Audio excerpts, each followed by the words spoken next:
हरे कृष्णा। परम जय जय श्री कृष्ण சங்கீர்த்தனம். ஜெய் ஸ்ரீல குருதேவ். பகவத்கீதை 4ஆம் அத்தியாயம் ஞான யோகம் பதம் 11.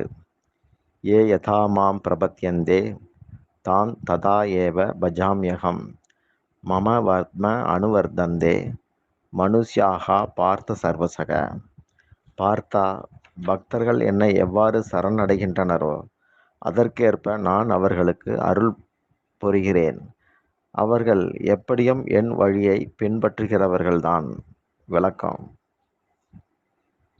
ஒவ்வொருத்தரும் தனித்தனி விருப்பங்களோட இருக்கிறோம்.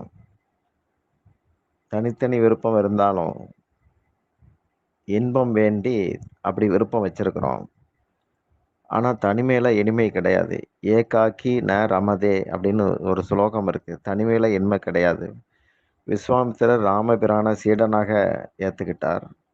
அர்ஜுனன் கிருஷ்ணரை குருவா ஏற்றுக்கிட்டான். தேவகி, வசுதேவர், நந்தர், யசோதா கிருஷ்ணரை தங்களுடைய புதல்வனாக கருதுனாங்க.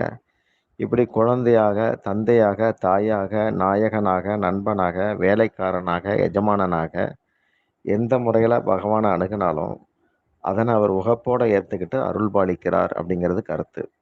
யதா அப்படிங்கிற சொல் இறைவனோட வைக்கிற தொடர்பையும், ததா அப்படிங்கிற சொல் கொள்ளும் தொடர்புக்கேற்ப கிடைக்கிற பயனையும் குறிக்கிறது.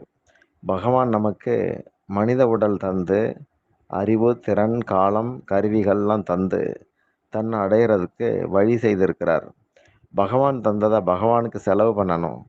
பகவான் தந்ததை தனக்குன்னு வச்சுக்கிட்டா அது பகவான் அடைய தடையாயிரும். பகவானுக்கு அப்படின்னு உபயோகிக்கணும். அம்சம் அம்சிக்கு சொந்தமானது, தனிப்பட்டது கிடையாது. தனிப்பட்டு இருக்கிறதுனால தான் எண்ணங்கள் நிறைவேற தடைகள் வந்துக்கிட்டே இருக்கு. ஆன்மஸ்வரூபத்தில் பக்தி இயல்பாகவே உள்ளது.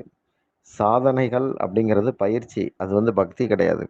தன்னை பகவான்கிட்ட ஒப்படைச்சா உள்ள இயல்பாகவே இருக்கிற பக்தி விழிப்படையுது. பகவான் என்னுடையவர் அப்படிங்கிறது ஞானம். நான் பகவானுடையவன் அப்படிங்கிறது பக்தி. இங்கே பிரபத்தியந்தே அப்படிங்கிற சொல்ல பகவான் பயன்படுத்துகிறார். அதாவது சரணாகதி அப்படின்னு அர்த்தம். வெறுப்புலையும் பகையாலையும் கூட பலர் பகவான் அடைஞ்சிருக்கிறாங்க. ஆனால் இங்கே பகவானுக்கு தொண்டன் ஆகணுங்கிறது தான் சொல்லியிருக்கு. பகவானுடைய இதய பாங்க நாம் புரிஞ்சிக்க முடியாது. அவர் நல்ல இதயம் உள்ளவர், நாம் கள்ள இதயம் உடையவங்க. பாகவதம் பகவானை சுகிருதம் சர்வ தேகினாம், எல்லா ஜீவனுக்கும் நலம் விரும்பி பகவான்னு சொல்லுது. பக்தர்கள் எல்லா பிராணிகள்கிட்டையும் அன்பாக இருக்க முயற்சிக்கிறாங்க. பகவான் இன்னும் அதிக அன்பாக இருக்கிறவர். கங்கையில் மாசி மாதம் நீராடினாலும் வைகாசி மாதம் நீராடினாலும் ஒரே பலன் தான். ஆனால் வைகாசி கோடை காலம்ங்கிறதுனால அப்போதைய நீராடல் ரொம்ப மகிழ்ச்சியாக இருக்குது. மாசியை விட மகிழ்ச்சியாக இருக்கும். பகவான்கிட்ட அன்போட தொடர்பு வச்சுக்கிறது மகிழ்ச்சி தரும். பகைமையோடையும் பலர் பகவானை அடைஞ்சிருக்கிறாங்க. ஆனால் அன்பால் உண்டாகிற தொடர்பு தான் மகிழ்ச்சி தரும் அப்படிங்கிறது கருத்து. சரணடைவதற்கு ஏற்ப அருள் புரிகிறேன் அப்படிங்கிறார். பகவானுடைய இயல்பில் சுயநலம், பாரபட்சம்லாம் கிடையாது. ஜீவனுடைய அணுகுமுறைக்கு ஏற்ப பகவான் அடைக்கலம் தர்றார். அணுகும் விதம், அதற்கான செயல்பாடுகளில் உள்ள வேறுபாடுகள், இதை பொறுத்து அங்கே பகவானுடைய அந்த வார்த்தை அமையுது. எப்படி எப்படி என்னை ஏற்றுக்கிறாங்களோ அப்படி எப்படி அருள் பாலிக்கிறேன் அப்படிங்கிறார்.